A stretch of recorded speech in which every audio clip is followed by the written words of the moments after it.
Bismillahirrahmanirrahim. Assalamualaikum warahmatullahi wabarakatuh.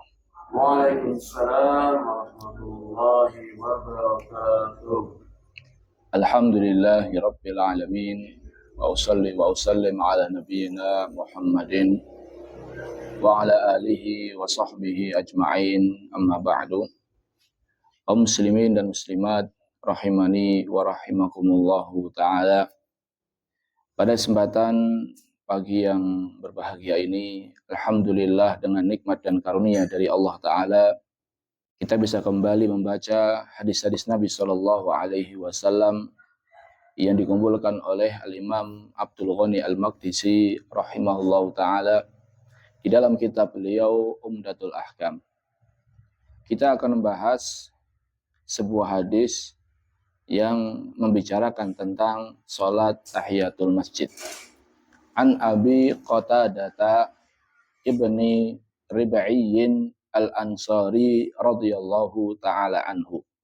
Dari Abu Qatadah bin Rib'i al-Ansari, semoga Allah ta'ala meridhoinya, qala, ia berkata, qala an-nabiyyu sallallahu alaihi wasallam, Nabi Muhammad sallallahu alaihi wasallam bersabda, idza dakhala ahadukumul masjida, apabila salah seorang di antara kalian masuk masjid, fala yajlis hatta yusalli rak'atain, maka janganlah dia duduk sampai dia sholat 2 rakaat. Jadi kata Nabi sallallahu alaihi wasallam, apabila salah seorang di antara kalian masuk masjid dan tujuannya adalah untuk duduk, berarti kalau seandainya tujuannya hanya lewat masjid, maka tidak perlu tahiyatul masjid. Tapi kalau dia ke masjid tujuannya untuk berdiam diri di masjid, maka di antara yang dianjurkan oleh Nabi Shallallahu Alaihi Wasallam adalah sholat berapa rakaat? 2 rakaat. Ini minimal. Artinya kalau sholat tahiyatul masjid 1 rakaat, maka berdasarkan hadis ini maka tidak cukup. Minimal 2 rakaat, lebih dari itu maka dibolehkan. Hadis riwayat Bukhari dan Muslim.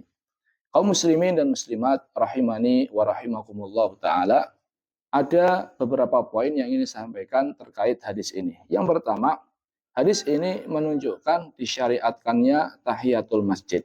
Hadis ini menunjukkan akan disyariatkannya tahiyatul masjid.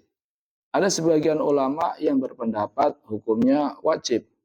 Namun jumhur ulama, kebanyakan para ulama, mereka berpendapat bahwasannya tahiyatul masjid itu hukumnya adalah sunnah. Kenapa demikian? Karena ketika Nabi Shallallahu Alaihi Wasallam ditanya akan sholat wajib, maka Nabi Shallallahu Alaihi Wasallam mengatakan, khamsu shalawatin iftaradahunallahu 'alal 'ibad. Iftaradahunallahu 'alal 'ibad. Yang wajib adalah 5 salat yang Allah Ta'ala wajibkan kepada hamba-hambanya. Disebutkan di dalam riwayat lain, Nabi mengatakan, kecuali jikalau engkau ingin menambah dengan salat-salat sunnah. Maka ini menunjukkan bahwasannya yang wajib itu adalah salat 5 waktu. Dari duhur, asar, sampai subuh. Sedangkan selain itu, maka hukumnya apa? Sunnah. Di sana ada sunnah yang muakkadah, sunnah yang ditekankan. Di sana ada sunnah yang ghairu muakkadah, sunnah yang kurang ditekankan. Di antara hadis yang menunjukkan bahwasannya tahiyatul masjid adalah sunnah, sabda Nabi Shallallahu Alaihi Wasallam ketika ditanya sama Muawiyah ibn Mu'attal, idza shallaitul maktubat wa sumtu Ramadan wa ahlaltul halal wa haramtul haram adkhulul jannah. Sufyan atau Muawiyah mengatakan, apabila saya sholat 5 waktu, kemudian saya puasa di bulan Ramadan, saya halalkan yang halal, saya haramkan yang haram. Artinya kata Muawiyah ini, dia hanya ingin menjalankan yang wajib-wajib saja dan meninggalkan yang haram-haram. Menjalankan yang wajib-wajib disebutkan adalah sholat 5 waktu. Apa kata Nabi? Kita ditanya, apakah dengan saya menjalankan yang wajib, meninggalkan yang haram, saya masuk surga? Kata Nabi SAW, iya, kamu bisa masuk surga. Ketika menjelaskan akan amalan wajib, Muawiyah hanya menyebutkan sholat 5 waktu. Maka ini menunjukkan jamaah, selain sholat 5 waktu, itu hukumnya apa? Sunnah. Termasuk yang hukumnya sunnah, namun sunnah yang ditekankan adalah sholat tahiyatul masjid. Ini poin yang pertama. Poin yang kedua, kalau kita melihat hadis ini, kata Nabi Shallallahu Alaihi Wasallam, "Idza dakhala ahadukumul masjid," apabila salah seorang di antara kalian masuk ke dalam masjid, maka kata masjid di sini adalah umum, semua masjid, walaupun itu Masjidil Haram. Jadi ini lafadznya adalah umum, mau Masjidil Haram, Masjid Nabawi, Masjid Al-Aqsa, atau Musalla Baitul Atiq, dan masjid-masjid yang lainnya masuk di dalam perintah yang ada pada hadis ini. Adapun bagi orang yang pertama kali datang ke Masjidil Haram, maka yang lebih afdol bukanlah tahiyatul masjid, namun apa? Tawaf. Jadi orang yang pertama kali datang ke Masjidil Haram, maka yang lebih afdol bagi dia bukanlah tahiyatul masjid, namun dengan dia melaksanakan tawaf. Ini sudah mewakili tahiyatul masjid. Adapun setelah dia tinggal di sana sehari, 2 hari, dan seterusnya, maka ketika dia datang ke Masjidil Haram, tetap disyariatkan bagi dia untuk menjalankan sholat tahiyatul masjid. Jadi yang lebih afdol tawaf itu adalah untuk yang pertama kali. Ini poin yang kedua. Jadi kata masjid di sini umum, masuk di dalamnya apa? Masjidil Haram. Ini poin yang kedua. Poin yang ketiga adalah sebagaimana kita ketahui bahwasannya sholat sunnah yang paling afdol adalah sholat sunnah yang dilakukan di rumah. Kata Nabi SAW, "Shallu fi buyutikum, fa inna afdhala sholatil mar'i fi baitihi illa maktubah." Sholatlah kalian di rumah-rumah kalian, karena sesungguhnya sholat yang terbaik adalah sholat yang dilaksanakan di rumah, kecuali sholat apa? Wajib. Kata Ibnu Hajar, hadis ini dikecualikan dengan 2 sholat sunnah. Yang pertama adalah sholat sunnah yang berkaitan dengan masjid. Kita tahu bahwasannya sholat sunnah yang afdol itu dilakukan di rumah. Namun untuk sholat yang berkaitan dengan masjid, maka dilaksanakannya di masjid. Sholat sunnah yang berkaitan dengan masjid diantaranya adalah apa?